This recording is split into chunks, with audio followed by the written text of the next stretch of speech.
மண் என்ற பெயரில் உதித்தது.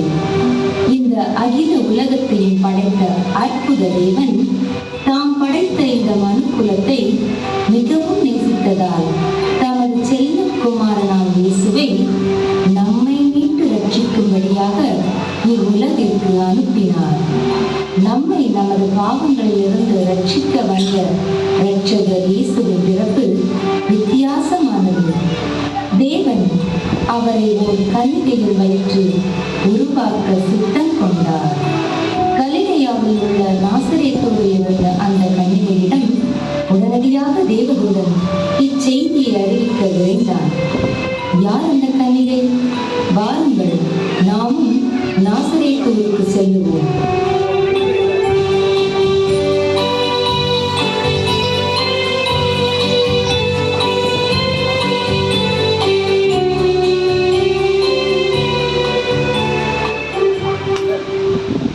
கிருபை பெற்றவளே, நீ வாழ்க. கர்த்தர் உன்னுடனே இருக்கிறார். பெண்களுக்குள்ளே நீ ஆசீர்வதிக்கப்பட்டவள். இந்த வாழ்த்துதல் எப்படிப்பட்டதோ? மரியாளே, பயப்படாதே, நீ தேவனிடத்தில் கிருபை பெற்றாய். இதோ நீ கர்ப்பவதியாகி ஒரு குமாரனை பெறுவாய். அவருக்கு இயேசு என்று பெயரிடுவாயாக. அவர் பெரியவராயிருப்பார். உன்னதமானவரின் குமாரன் எனப்படுவார். இது எப்படி ஆகும்? எனக்கு தான் இன்னும் கல்யாணமாகவில்லையே. பரிசுத்த ஆவி உன்மேல் வரும். உன்னதமானவருடைய பலம் உன்மேல் நிழலிடும். ஆதலால் உன்னிடத்தில் பிறக்கும் குழந்தை பரிசுத்தம் உள்ளது. அந்த குழந்தை தேவனுடைய குமாரன் எனப்படும். தேவனாலே கூடாத காரியம் ஒன்றுமில்லை. இதோ நான் ஆண்டவருக்கு அடிமை. உம்முடைய வார்த்தையின்படியே எனக்கு ஆக கடவுது.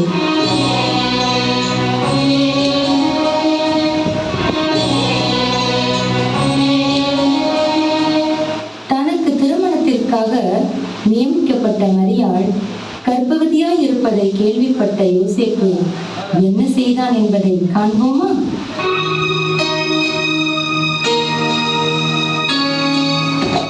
இப்ப என்ன பண்றது? மரியாள் கர்ப்பமெல்லாம் இருக்கலாம். கேட்டா தேவ குழந்தைங்கிறா. நம்ம ஜனங்களுக்கு தெரிஞ்சா நம்மள என்ன நினைப்பாங்க? மரியாளும் பாவம், ரொம்ப நல்ல பெண். அவளை கஷ்டப்படுத்தவும் விரும்பல. வேணும்னா ஒண்ணு செய்யலாம். இப்ப கல்யாணம் முடிக்க விரும்பலன்னு தட்டி கழிக்கலாம். அதுதான் சரி.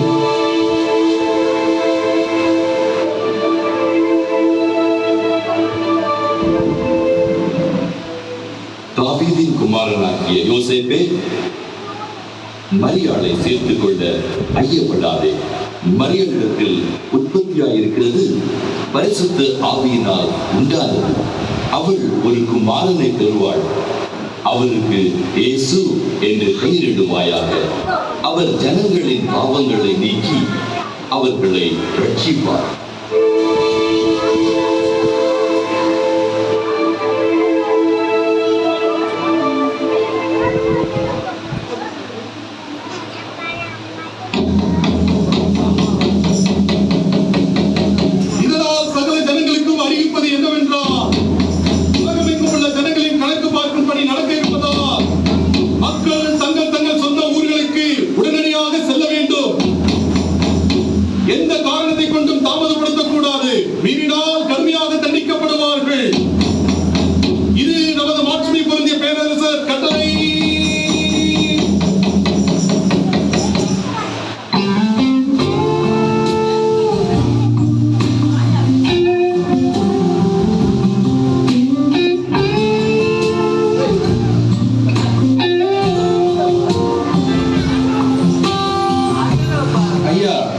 தங்குறதுக்கு எதுவும் சத்திரம் உண்டா ஐயா?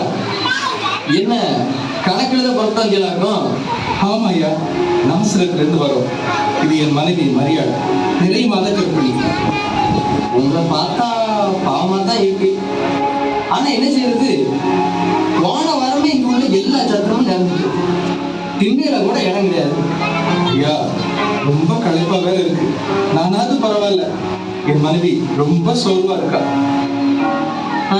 கொஞ்சம் இருங்க, இந்த பக்கத்து சத்திரத்து ஆள் வாரான், அவன்கிட்ட கேட்போம். யோ சத்திரக்காரர, இவங்க 2 பேரும் நாசனத்துல இருந்து வந்திருக்காங்க. உங்க சத்திரத்துல இடம் இருக்கா?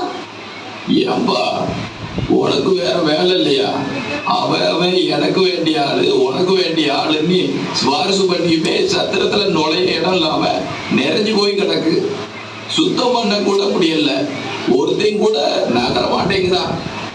சத்திரத்துல உள்ள இடம் இல்லைனாலும் பரவாயில்லப்பா, பின்னால ஏதாவது ஒரு ஓரத்துல சின்ன இடம் கொடுத்தாலும் போதும். கொஞ்சம் தயவு காட்டுங்கப்பா.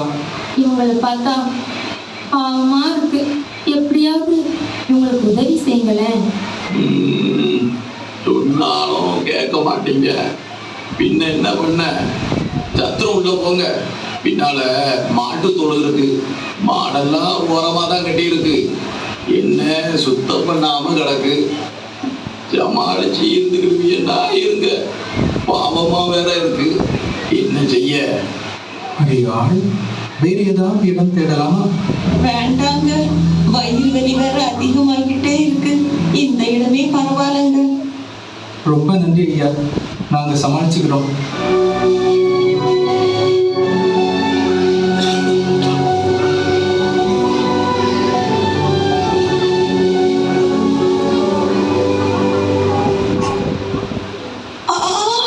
வலிக்குதே, அம்மா அம்மா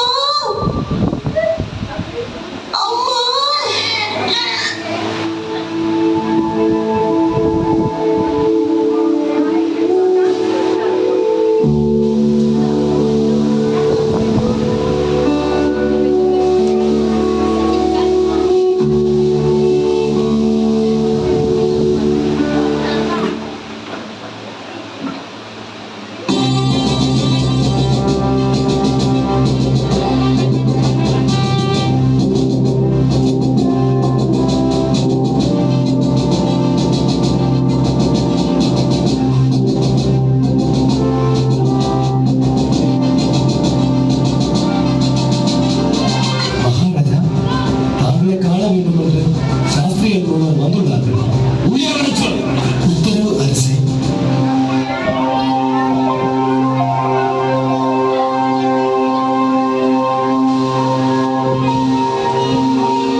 நல்லது.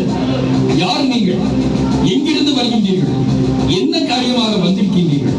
நாங்கள் வான சாஸ்திரிகள் கீழ்த்திசை தேசத்திலிருந்து வந்திருக்கிறோம். இந்தூருக்கு ராஜாவாக பிறந்திருக்கிறவரை காண வந்தோம். கிழக்கே அவருடைய நட்சத்திரத்தை கண்டு அவரை பணிந்து கொள்ள இங்கு வந்தோம்.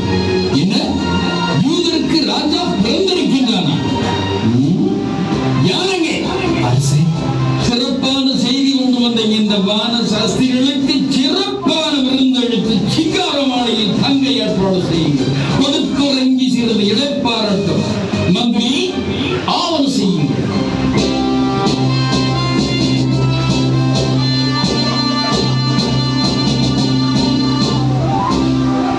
மந்திரி, அரசே, கேட்டீரா ஒரு புதிரான செய்தியை? அரசே, செய்தி கொண்டு வந்தவர்கள் சாதாரண மனிதர்கள் அல்ல, வான சாஸ்திரிகள். அவர்களுடைய கணிப்பு தப்பாது.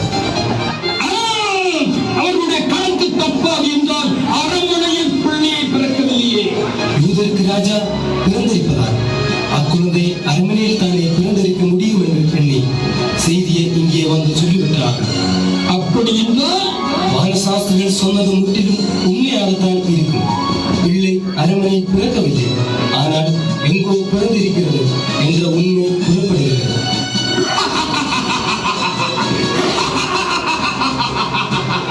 என்ன?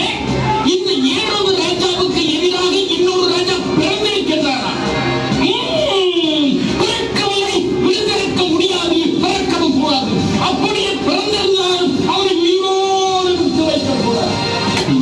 மந்திரி, மன்னா, சாஸ்திரிகள் இங்கு வர உத்தரவிடுகிறேன். நல்லது மன்னா.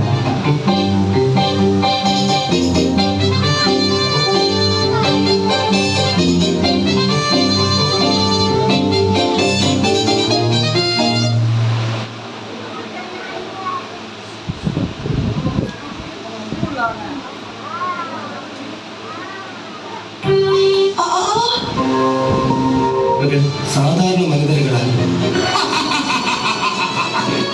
ஆசிரியர்கள் இங்கு வர உத்தரவிடுகிறேன். நல்லதும் என்ன?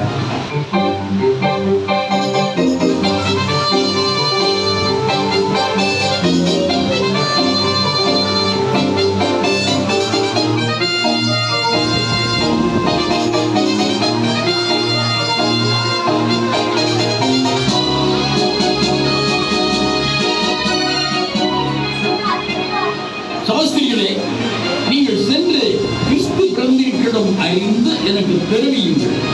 நானும் சென்று கிறிஸ்து என்னும் குழந்தையை கண்டு பணிந்து கொள்கிறேன். சென்று வாருங்கள், மறந்து விடாதீர்கள். நீங்கள் சென்று கண்டு மீண்டும் என்னிடம் வந்து சொல்லிவிட்டு செல்லுங்கள். செல்லுங்கள்.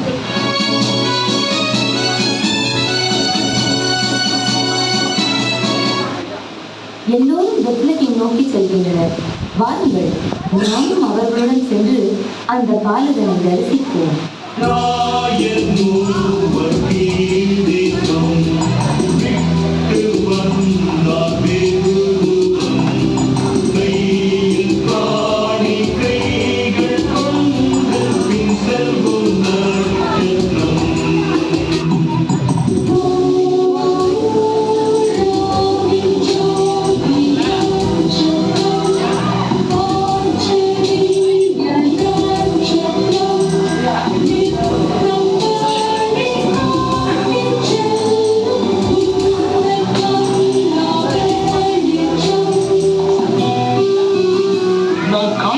படைக்கு பொன் கொண்டு வந்தேன்.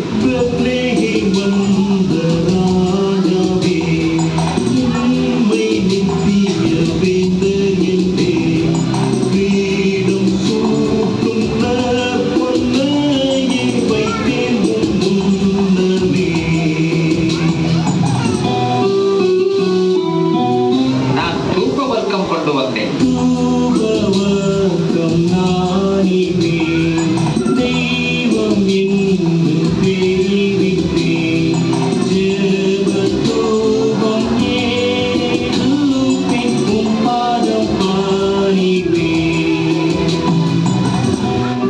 லோகத்தையும் மீட்க தம்மை தியாக பலியாக ஒப்புக் கொடுப்பதை குறிக்கும்படியாக நான் வெள்ளை கோலம் கொண்டு வந்தேன்.